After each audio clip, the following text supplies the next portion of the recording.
Major Nicole Harper had exactly 37 days of freedom left when the accusations started. Though she didn't know it yet, she was finishing a night shift at Naval Hospital Jacksonville, typing up patient notes, when two NCIS agents walked into the nurses' station at 06:03 hours. Major Nicole Harper. Nicole looked up from her computer. 22 years in the Navy had taught her to recognize trouble when it wore a suit. "That's me. We need you to come with us. There are some questions about your patient care practices that require immediate attention." Nicole's stomach dropped. Patient care practices, that could mean anything. Medication errors, documentation issues, complaints from families. What specifically are we discussing? Not here. The agent's face was neutral, professional, giving nothing away. "We have a conference room arranged." Nicole followed them, her mind racing through the last few weeks. Had she made a mistake? Missed something critical? She was meticulous about documentation, careful with medications, thorough with every patient. The conference room had 3 other people waiting: her commanding officer, a JAG lawyer, and a woman Nicole didn't recognize. "Major Harper, please sit." The woman gestured to a chair. "I'm Special Agent Morrison from NCIS. We're investigating allegations of patient abuse." The words hit like a physical blow. "What? Abuse? That's insane. I've never." "We have multiple reports from patients and family members stating that you've been verbally abusive, dismissive of pain complaints, and have deliberately withheld pain medication as punishment for difficult patients." Nicole felt her world tilting. "That's not true. None of that is true.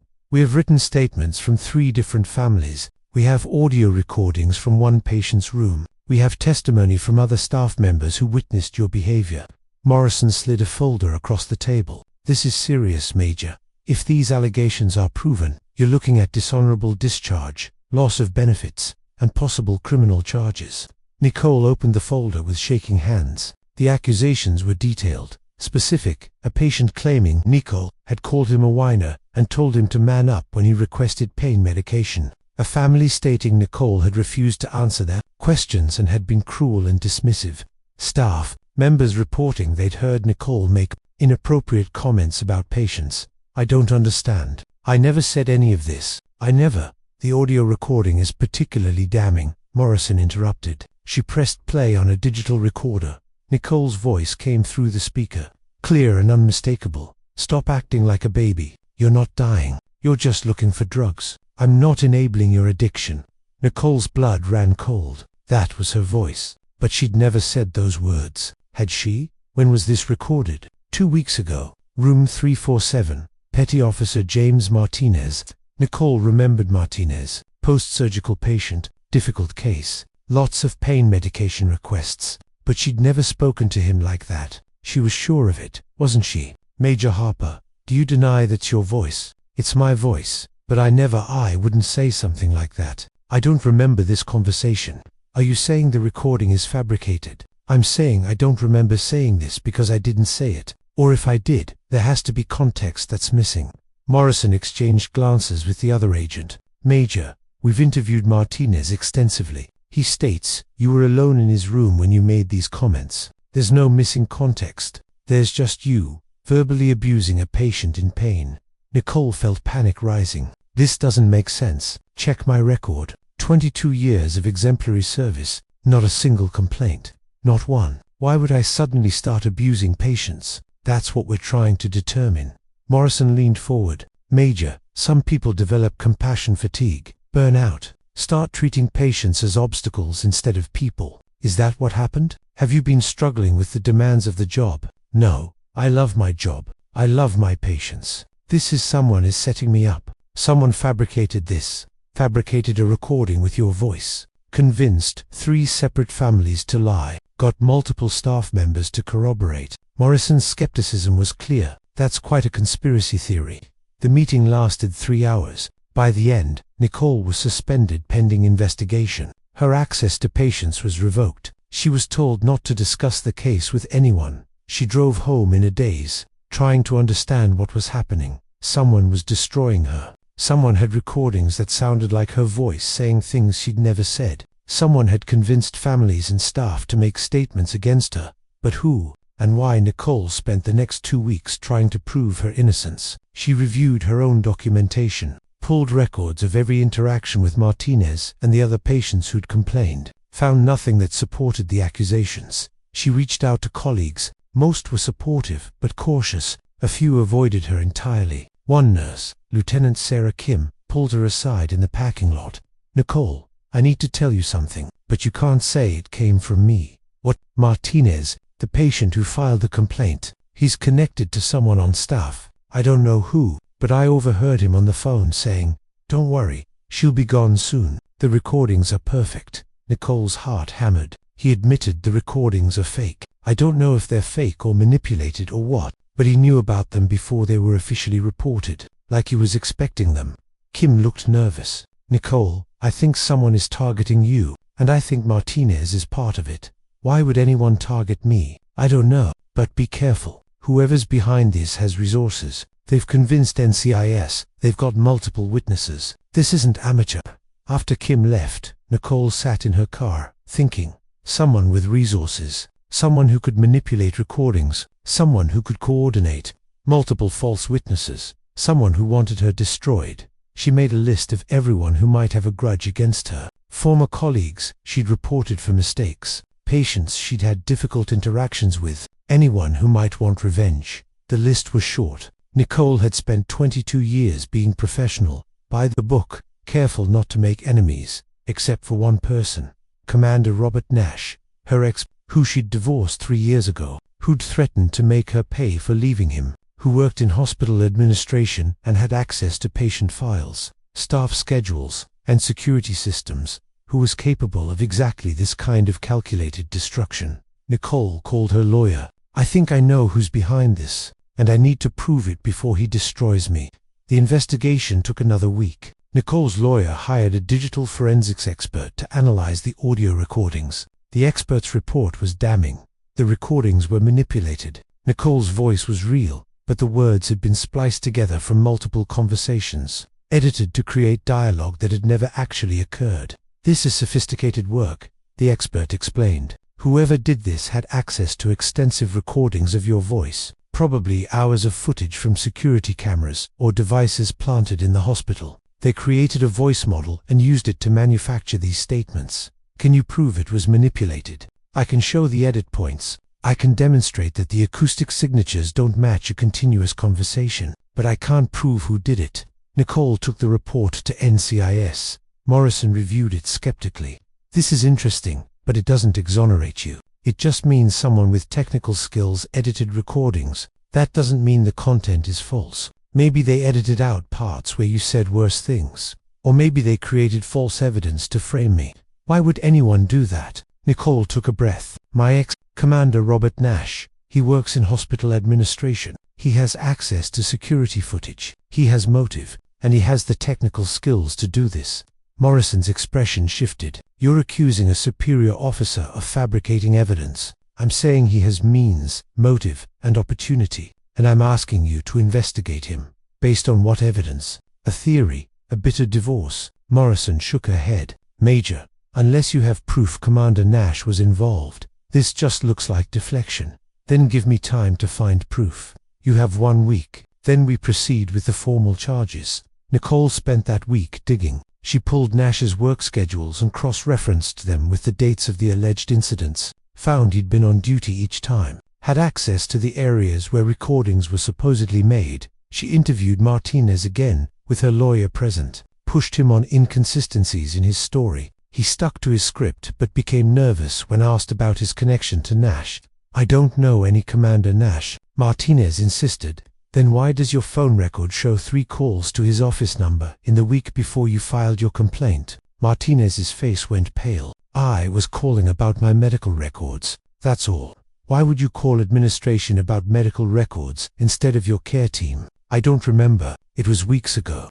But Nicole saw the crack. Martinez was lying, and he was bad at it. She brought the phone records to Morrison. "This proves Martinez had contact with Nash before the complaints were filed. Combined with the manipulated recordings, this shows coordination."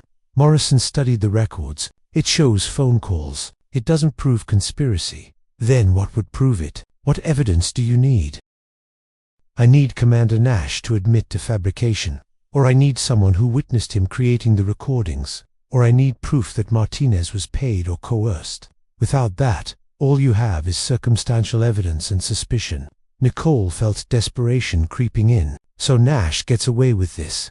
He destroys my career based on lies, and you do nothing. I investigate based on evidence. Major, right now, the evidence points to you.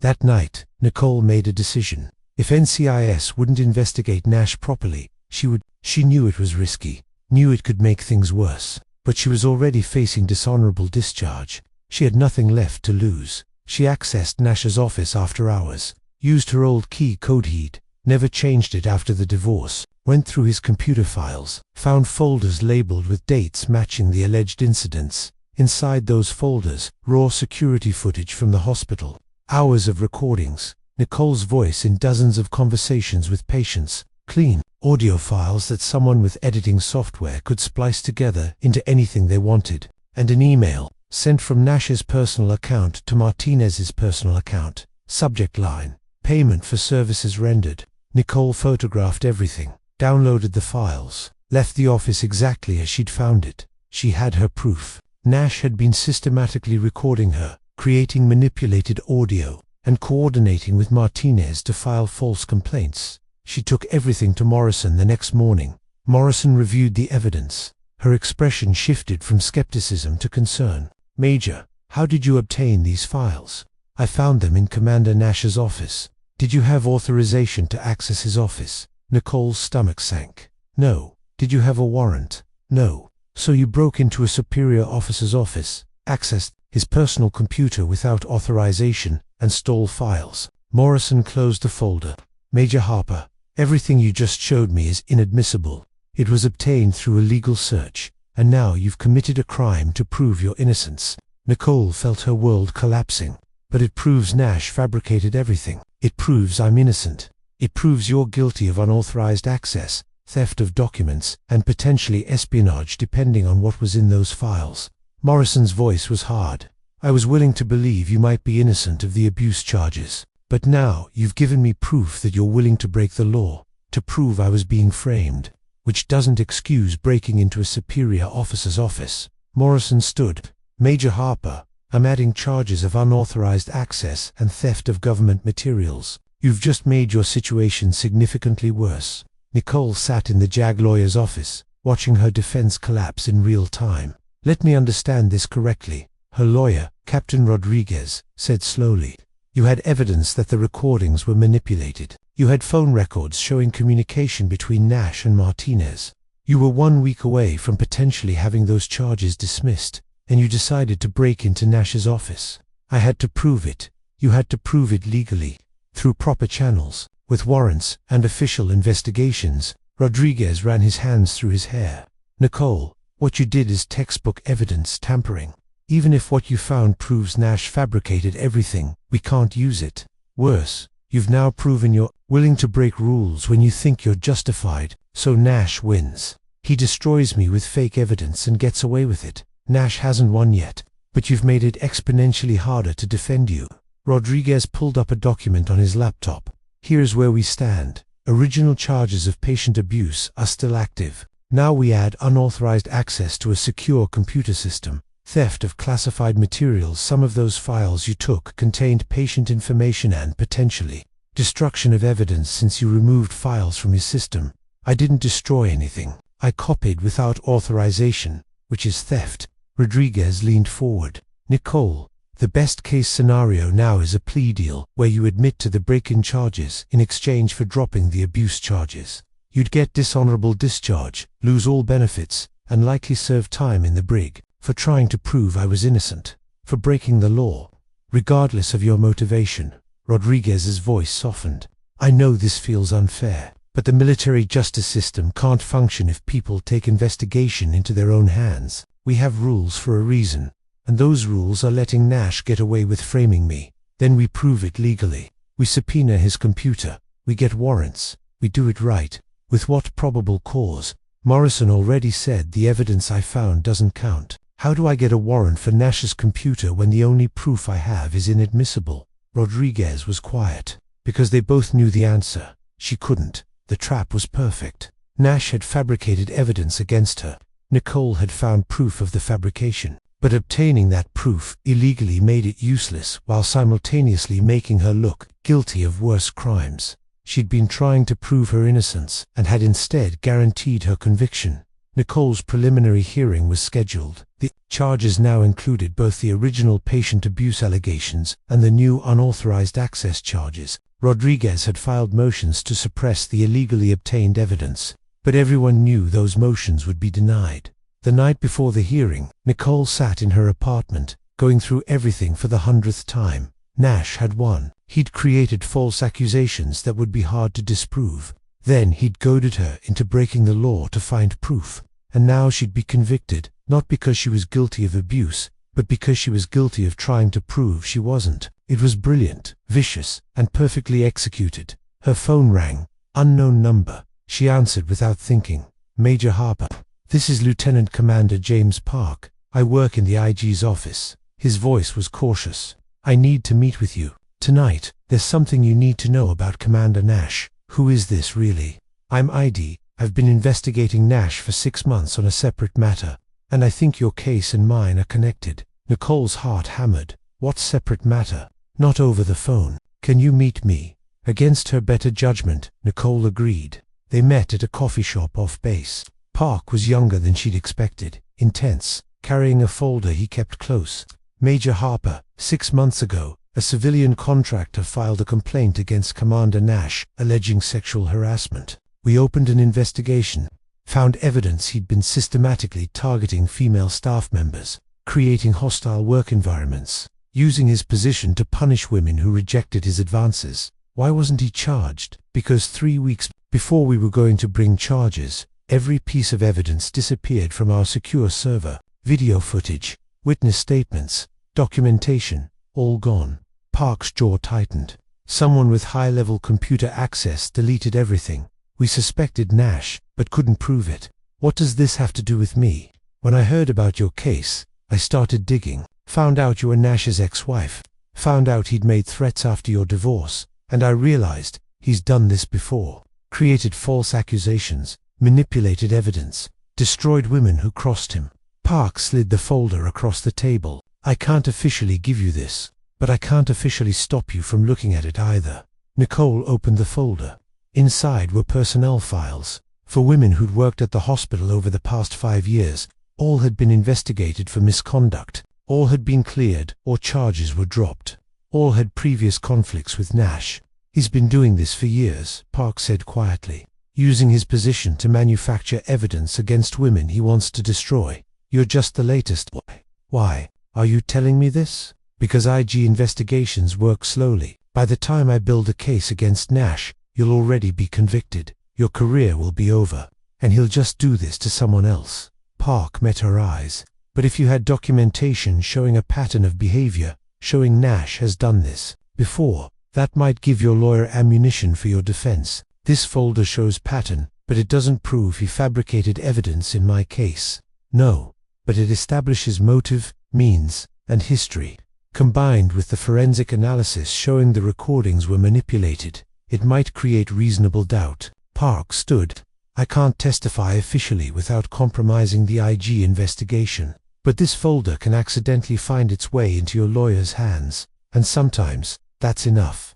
After Park left, Nicole sat with the folder, thinking. She'd been so focused on proving Nash had fabricated her specific evidence that she'd missed the bigger picture. He'd been doing this for years, to multiple women, using the same playbook. And if she could prove that pattern, maybe she could prove her innocence without relying on the inadmissible evidence she'd stolen. Rodriguez presented the IG files at the preliminary hearing, showed the pattern of Nash targeting women, showed for previous cases where accusations had been made and later dropped, showed Nash had been under investigation for evidence tampering in an unrelated case. The defense contends that Major Harper is the latest victim of a systematic campaign by Commander Nash to destroy women who cross him, Rodriguez argued.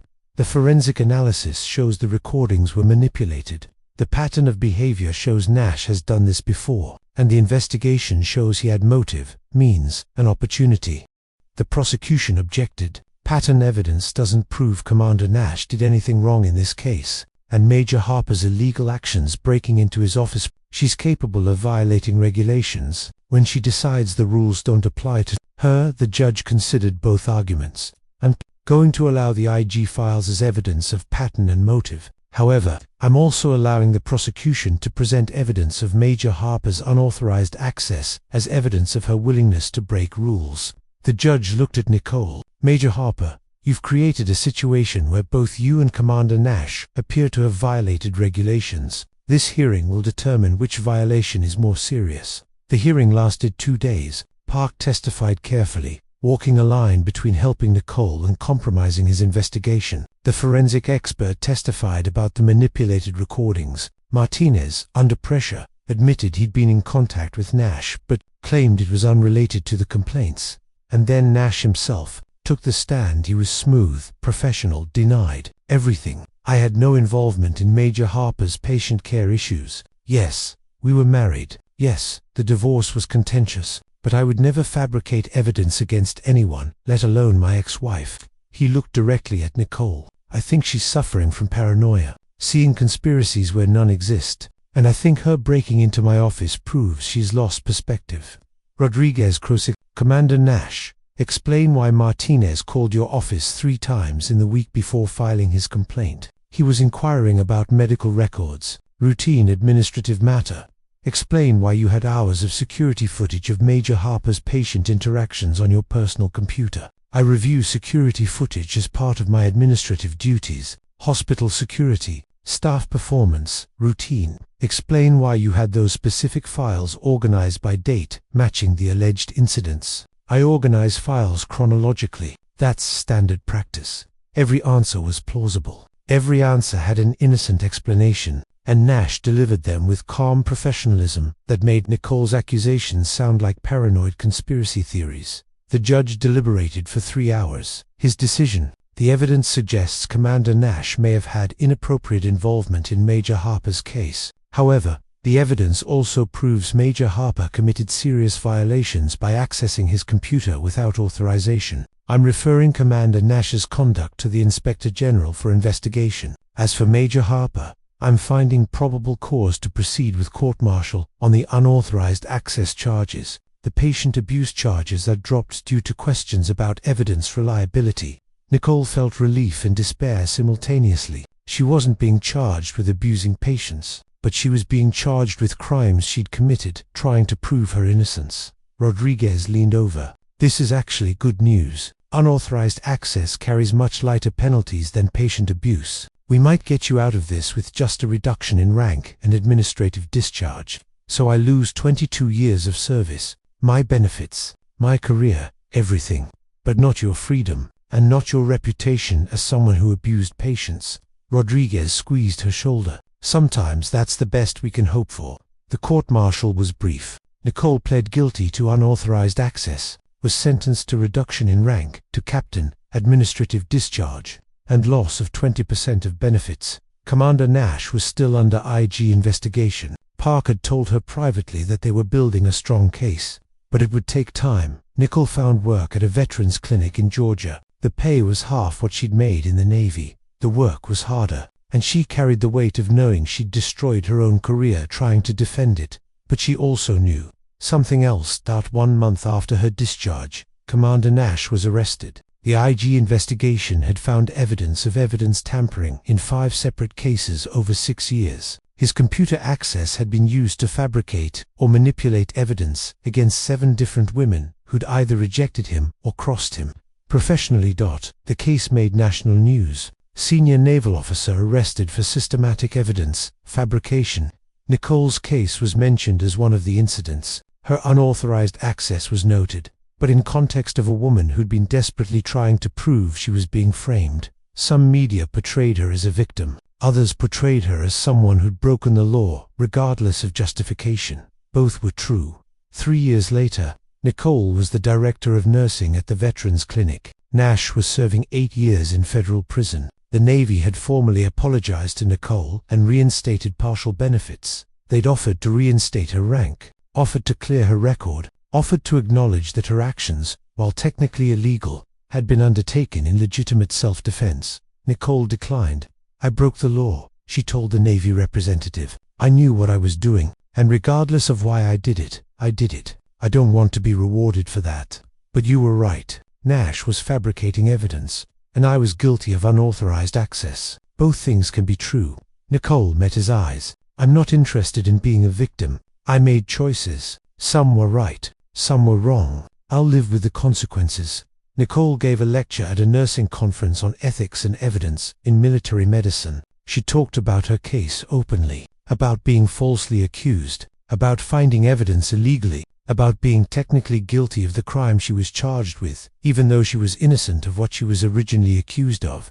"I was innocent of patient abuse," she told the audience, "but I was guilty of breaking into my ex-husband's office. Both things are true, and for years, I struggled with that. I felt like because I was innocent of the big thing, the little thing shouldn't matter." She paused. "But the rules exist for everyone, even people who are being treated unfairly, even people who are desperate, even people who are right." She smiled sadly. "I broke the law. I had good reasons, but good reasons don't make illegal actions legal. The truth is complicated. I was falsely accused and I committed crimes trying to prove it. My ex-husband destroyed evidence and I stole evidence. The system failed me and I failed the system. Sometimes there are no clean victories. Sometimes you prove you were right about one thing by being wrong about another. Sometimes the best you can do is accept that you made mistakes, pay the price, and hope the truth matters more than the cost." A young nurse approached after the lecture. "Ma'am, do you regret it?" Breaking into his office, Nicole thought about that, about 22 years of service cut short, about the career she'd lost, about the rules she'd broken. "I regret that I had to," she said finally. "I regret that the system didn't protect me, so I felt I had to protect myself. I regret that doing the right thing required doing wrong things. But do I regret stopping him from destroying more women's careers? No, I don't regret that, even though it cost you everything. It didn't cost me everything. It cost me my Navy career, but I kept my integrity. I kept my knowledge that I never abused a patient. I kept the truth." Nicole smiled. "And I helped put a predator in prison. That's worth 22 years of service. But you were innocent. I was innocent of what I was accused of, but I wasn't innocent of what I was convicted of." Nicole looked at the young woman. "And that's the lesson. Sometimes life gives you a choice between being right and being legal. And sometimes, if you choose being right, you still have to pay the price for not being legal. That doesn't seem fair." "It's not, but it's honest." Nicole gathered her materials. "I was cleared of abuse, but I wasn't cleared of theft. Both those things are true, and I've learned to live with both. Because that was the truth about false accusations that lead to real crimes. You can be innocent and guilty at the same time. Nicole Harper was innocent of patient abuse and guilty of unauthorized access. The Navy had gotten half of it right, just not the half that mattered most to her. But sometimes half vindication is the closest thing to justice you get, and you learn to live with that.